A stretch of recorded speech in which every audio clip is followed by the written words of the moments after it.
जरा कल्पना कीजिए, अगर आप किसी ऐसे ग्रह पर फंस जाएं जहां का तापमान रात में -200 डिग्री सेल्सियस तक गिर जाता हो। सोच कर देखिए उस जगह इंसान का क्या हाल होगा। तो आइए हम आपको ले चलते हैं उस रहस्यमयी ग्रह पर जहां 2 एस्ट्रोनॉट्स ने कदम तो रखा, लेकिन वे अनजान थे उस ग्रह से।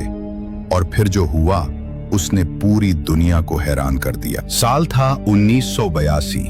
मानव सभ्यता ने पहली बार आकाशगंगा के उस हिस्से की ओर कदम बढ़ाया जिसे अब तक सिर्फ सुना और टेलीस्कोप से देखा गया था।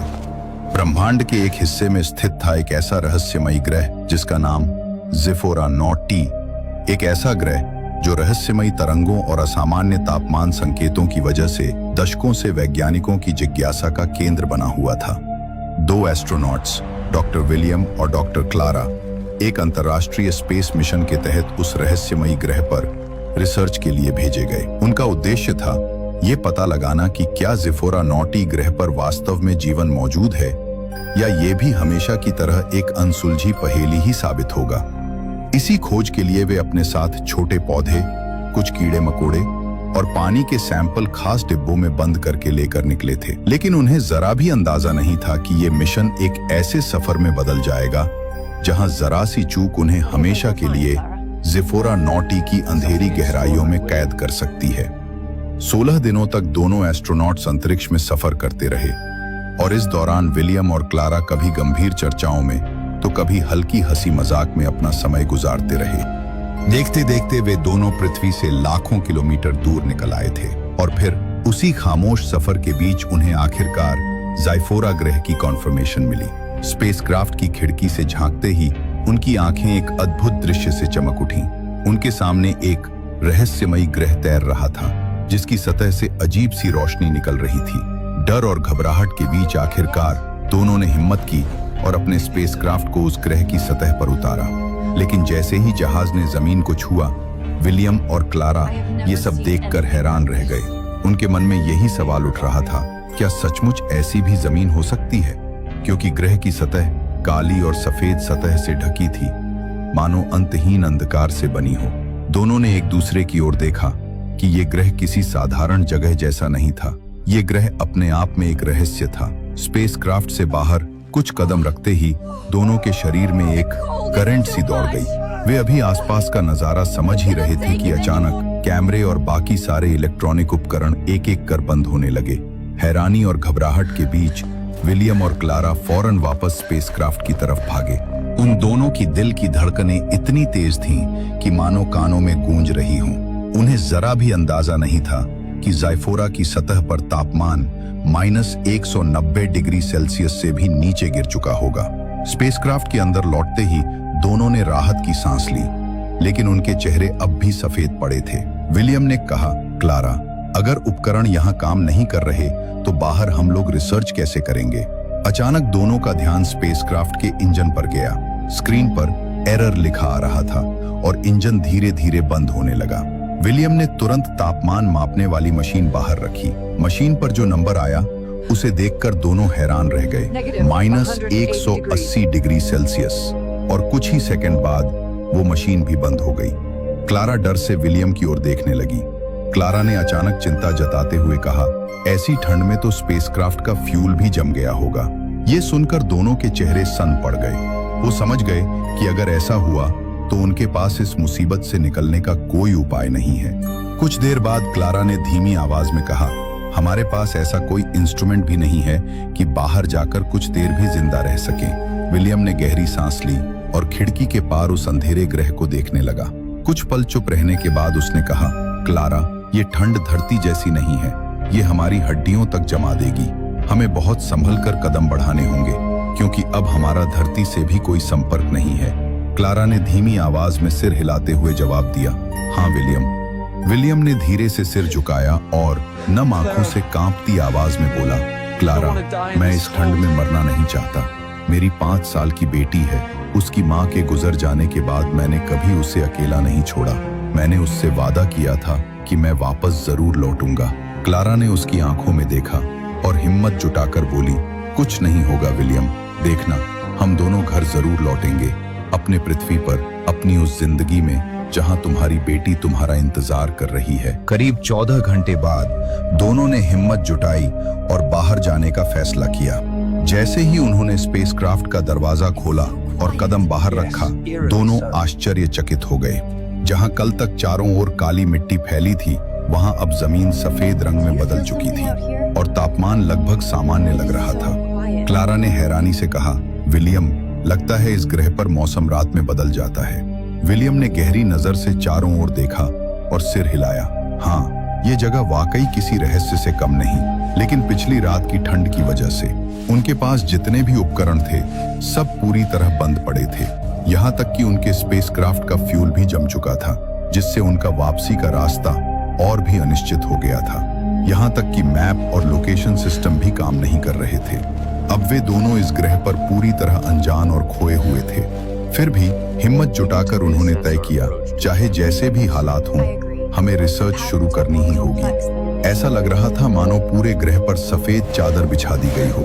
विलियम और क्लारा साथ साथ चलते हुए चारों ओर फैली अनजानी चीजों को गौर से देखते जा रहे थे। सूरज की रोशनी भी यहाँ बहुत फीकी थी, मानो उसकी किरणें इस ग्रह तक पहुंच ही नहीं पा रही हों। उन्हें एहसास हुआ कि ज़ाइफोरा ग्रह सचमुच ब्रह्मांड के बाकी सभी ग्रहों से बिल्कुल अलग है। दोनों धीरे धीरे आगे बढ़ रहे थे कि अचानक जमीन उनके पैरों के नीचे हल्की सी हिलने लगी। कंपन कुछ सेकंड तक चला और फिर सब कुछ बिल्कुल शांत हो गया। क्लारा ने घबराकर विलियम का हाथ पकड़ लिया। विलियम की सांसें तेज हो गईं। उसने चारों ओर देखा, लेकिन वहां न हवा थी न कोई हरकत, बस वही अजीब सी खामोशी जो और भी भारी लगने लगी थी। उन्हें दिन और रात का बिल्कुल अंदाजा नहीं हो रहा था। ग्रह का मौसम हर वक्त एक सा ही लग रहा था, न कोई धूप का असर न ही अंधेरे का फर्क। लेकिन एक बात दोनों अच्छी तरह जानते थे, अगर सूरज पूरी तरह ढल गया या हालात अचानक बिगड़ गए तो उन्हें समय रहते स्पेसक्राफ्ट में लौटना होगा। शाम ढलने से पहले ही दोनों सावधानी से वापस अपने स्पेसक्राफ्ट की ओर लौट आए। साथ ही उन्होंने ग्रह की सतह से कुछ मिट्टी के सैंपल भी इकट्ठा कर लिए ताकि बाद में उन पर रिसर्च की जा सके। स्पेसक्राफ्ट में लौटने के बाद दोनों ने बैठकर अगले दिन की योजना बनाई। उन्होंने तय किया कि कल वे 2 अलग-अलग दिशाओं में निकलेंगे ताकि ज्यादा से ज्यादा जानकारी इकट्ठा की जा सके। रात गहराते ही मौसम एक बार फिर बदल गया। ठंड बढ़ती बढ़ती 180 डिग्री सेल्सियस तक पहुंच गई। स्पेसक्राफ्ट के भीतर भी माहौल भारी और डरावना हो गया। विलियम ने कुछ देर सोचने के बाद कहा, क्यों ना इस मौके पर एक प्रयोग किया जाए। उन्होंने अपने साथ लाए गए छोटे छोटे कीड़ों में से कुछ निकाले और उन्हें बाहर रख दिया ताकि देखा जा सके कि इतनी भयानक ठंड में वे कितनी देर तक जिंदा रह पाते हैं। दोस्तों, अगर आपको हमारी ये कहानी पसंद आ रही है तो कृपया चैनल को सब्सक्राइब करें और इस वीडियो को लाइक करें। चलिए अब वापस चलते हैं कहानी की ओर। जब सुबह हुई तो दोनों बाहर निकले और नजारा देखकर दंग रह गए। जिन कीड़ों को उन्होंने पिछली रात 180 डिग्री की ठंड में छोड़ दिया था, वे न केवल जिंदा थे बल्कि मिट्टी के अंदर छोटे छोटे सुराख बनाकर मानो अपना घर सा बना चुके थे। क्लारा ने हैरानी से कहा, ये कैसे संभव है? इतनी ठंड में तो इन्हें एक पल भी जिंदा नहीं रहना चाहिए था। विलियम गहरी सोच में डूब गया। उसके बाद दोनों अलग अलग दिशाओं में निकलने की तैयारी करने लगे। क्लारा ने कहा, हमारे पास मैप नहीं है, इसलिए हमें ज्यादा दूर नहीं जाना चाहिए। विलियम ने सिर हिलाते हुए जवाब दिया, हाँ, हमें सीमित दूरी में ही रिसर्च करनी होगी और शाम होते होते हम दोनों यहीं इसी जगह पर वापस मिलेंगे। दोनों ने एक दूसरे को देखा, मानो खामोशी में ही एक दूसरे को हिम्मत दे रहे हों, और फिर अलग अलग दिशाओं में निकल गए। क्लारा ने अपने उपकरण संभाले और सफेद मिट्टी पर कदम बढ़ाए, जबकि विलियम विपरीत दिशा में आगे बढ़ता गया। दोनों के मन में एक ही सवाल गूंज रहा था, इस ग्रह के रहस्यों में हमें क्या मिलने वाला है। विलियम धीरे धीरे चलते हुए एक जगह पहुंचा जहां उसे एक बहुत बड़ा एस्टेरॉयड जैसा पत्थर जमीन पर गिरा हुआ दिखा। ध्यान से देखने पर उसने देखा कि उसके नीचे एक गहरी सुरंग बनी हुई है। विलियम चौंक गया और धीरे से बोला, ये आखिर है क्या? जिज्ञासा में वो उस सुरंग के अंदर गया, लेकिन अंदर जाते ही उसके कदम रुक गए क्योंकि वहां अजीबोगरीब जानवरों के कंकाल बिखरे पड़े थे। ऐसा लग रहा था जैसे बहुत समय पहले इस ग्रह पर जीवन रहा हो। वो धीरे धीरे और गहराई में जाने लगा। सुरंग अंधेरी और लंबी थी और विलियम बिना समय का ध्यान दिए आगे बढ़ता ही जा रहा था। उधर दूसरी ओर क्लारा अपने रास्ते में नई नई जगहों से मिट्टी और चट्टानों के सैंपल इकट्ठा कर रही थी। देखते देखते शाम हो गई। ग्रह का तापमान तेजी से गिरने लगा, लेकिन विलियम इन सब बातों से अनजान अपनी खोज में सुरंग के अंदर गहराई तक चला गया था। उधर क्लारा अपनी रिसर्च पूरी करके स्पेसक्राफ्ट लौट आई थी। उसे उम्मीद थी कि अब तक तो विलियम लौट आया होगा। उधर सुरंग के अंदर अचानक ठंड तेज होनी शुरू हुई। विलियम ने महसूस किया कि उसके शरीर में झंझनाहट और सुन्नपन बढ़ रहा है। उसके दिमाग में तुरंत ख्याल आया, मुझे किसी भी हाल में स्पेसक्राफ्ट वापस पहुंचना होगा। वो तेज तेज दौड़ने लगा, लेकिन सुरंग की गहराई और अंधकार ने उसके कदमों को जकड़ लिया। वो भागते भागते कई बार गिरा और आखिर उसे लगा जैसे वो वहीं अंदर कहीं फंस गया हो। विलियम जोर जोर से चिल्लाने लगा, क्लारा, मैं फंस गया हूँ, क्लारा प्लीज मुझे बाहर निकालो, मुझे मरना नहीं है। उसकी आवाज सुरंग की दीवारों में गूंजकर कई बार लौट कर आई। देखते देखते ग्रह का तापमान और गिरने लगा। अब ये -70 डिग्री से भी नीचे पहुंच चुका था। चूंकि वहां हवा नहीं थी, आवाज सिर्फ सुरंग के भीतर ही अटकी रह गई। उधर क्लारा अपने स्पेसक्राफ्ट में बैठी बेचैनी से खिड़की के बाहर बार बार देख रही थी। उसके हाथ कांप रहे थे, दिल की धड़कनें तेज हो गई थीं, लेकिन बेबसी ये थी कि वो बाहर जाकर कुछ कर भी नहीं सकती थी। वो हर पल इंतजार कर रही थी कि कब विलियम लौट कर आए, पर समय बीतता जा रहा था और उसकी चिंता और डर बढ़ती जा रही थी। देखते देखते बहुत समय बीत गया। क्लारा सर पे हाथ रखकर रोते हुए वही स्पेसक्राफ्ट में बैठ गई। उधर विलियम किसी तरह सुरंग से निकल तो आया था, लेकिन अब ग्रह का तापमान और गिर चुका था, -120 डिग्री तक। उसके पैर बुरी तरह कांप रहे थे, पूरा शरीर सुन्न हो गया था। वो कुछ भी महसूस नहीं कर पा रहा था। दूर उसे अपना स्पेसक्राफ्ट दिख रहा था, मगर उसके हाथ पांव ने जैसे जवाब दे दिया हो। तभी क्लारा ने खिड़की से बाहर झांका। उसने विलियम को बर्फीली सतह पर लड़खड़ाते देखा और घबराकर चिल्लाई, विलियम रुको, मैं आ रही हूँ। उसने फौरन स्पेसक्राफ्ट का दरवाजा खोला, लेकिन बाहर निकलते ही ऐसा लगा मानो उसके पूरे शरीर में करंट दौड़ गया हो। इतनी ठंड में वो मुश्किल से 4 कदम भी नहीं चल सकती थी। वो रोते हुए स्पेसक्राफ्ट के अंदर वापस आ गई और विलियम को देखती रही। उसके आंख से आंसू बह रहे थे, मगर उसका ध्यान विलियम पर था। वो समझ गई थी कि इस ग्रह ने हमारे साथी को छीन लिया है। वो दर्द से बस चिल्लाती रही। सोचिए दोस्तों, ये कितना दर्दनाक पल रहा होगा, जहां उसका साथी उसकी आंखों के सामने दम तोड़ रहा था, मगर क्लारा चाहकर भी उसके पास नहीं पहुंच पा रही थी। इसके बाद क्लारा पूरी रात स्पेसक्राफ्ट के अंदर बैठी हुई विलियम को देखती रही। हर पल उसके भीतर घुटन बढ़ती जा रही थी, ठंडी, बेबसी भरी। विलियम की वही आवाज बार बार उसके कानों में गूंजती, मुझे मरना नहीं है, मेरी एक बेटी है।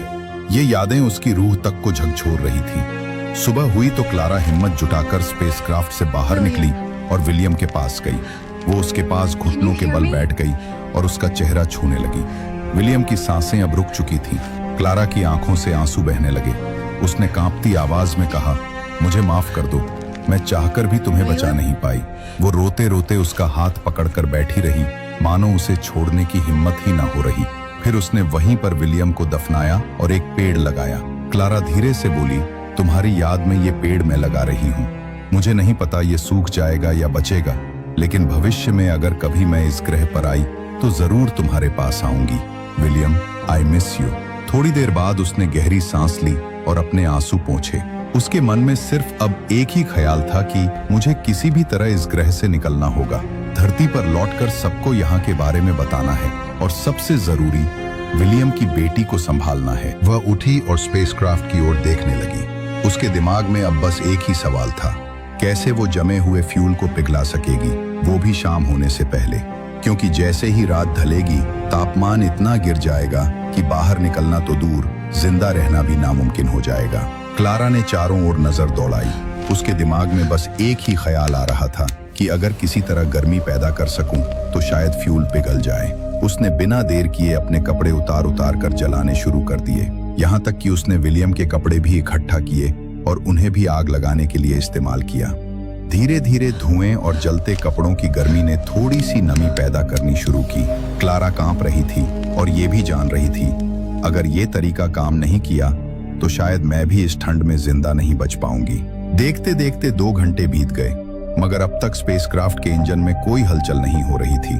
क्लारा की सांसें तेज हो गई थीं, दिल डर और घबराहट से धड़क रहा था। उसे लग रहा था जैसे अब सब खत्म होने वाला है। लेकिन तभी स्पेसक्राफ्ट के कंट्रोल पैनल पर अचानक एक हरी रोशनी जल उठी। क्लारा की आंखें चमक उठी। उस पल उसे ऐसा सुकून मिला मानो मौत के दरवाजे से खींचकर किसी ने जिंदगी लौटा दी हो। क्लारा ने कांपते हाथों से स्पेसक्राफ्ट का इंजन स्टार्ट किया। उसने खिड़की से आखिरी बार उस रहस्यमयी ग्रह को देखा, विलियम को याद किया, उसकी आंखें भर आईं और फिर उसने धरती की ओर वापसी की उड़ान भरी। जैसे ही उसने स्पेस सेंटर से संपर्क साधा, उधर सब लोग हैरानी में बोले, क्लारा, क्या हो गया था? पूरे 10 दिन से तुम्हारी टीम से कोई कनेक्टिविटी नहीं हो पा रही थी। क्लारा ने टूटी आवाज में पूरा बात बताई, ग्रह की ठंड, अजीब घटनाएं और सबसे बड़ा सच, विलियम की मौत। सभी लोग निराश हो गए, लेकिन जब उन्होंने सुना कि क्लारा ने अकेले इस मिशन से जूझते हुए जान बचाई, तो हर किसी की आंखों में गर्व था। धरती पर लौटने के बाद क्लारा सीधे विलियम के घर पहुंची। जैसे ही उसने दरवाजा खोला, छोटी बच्ची दौड़कर उसके गले लग गई। क्लारा ने उसे कसकर सीने से लगाया और कांपती आवाज में कहा, अब से तुम्हारा ख्याल मैं रखूंगी। बच्ची ने मासूम आंखों से ऊपर देखा और धीरे से बोली, आंटी, पापा क्यों नहीं आए? क्लारा की आंखें भर आईं। उसने आसमान की ओर इशारा करते हुए कहा, बेटा देखो, वो जो चमकता तारा है ना, तुम्हारे पापा वहीं से तुम्हें देख रहे हैं। बच्ची ने आसमान की तरफ नजर उठाई और चुपचाप मुस्कुराई, मानो अपने पापा को सचमुच देख रही हो। क्लारा ने आसमान की ओर देखते हुए आखिरी शब्द बोला, विलियम, एक न एक दिन मैं उस ग्रह पर जरूर आऊंगी। दोस्तों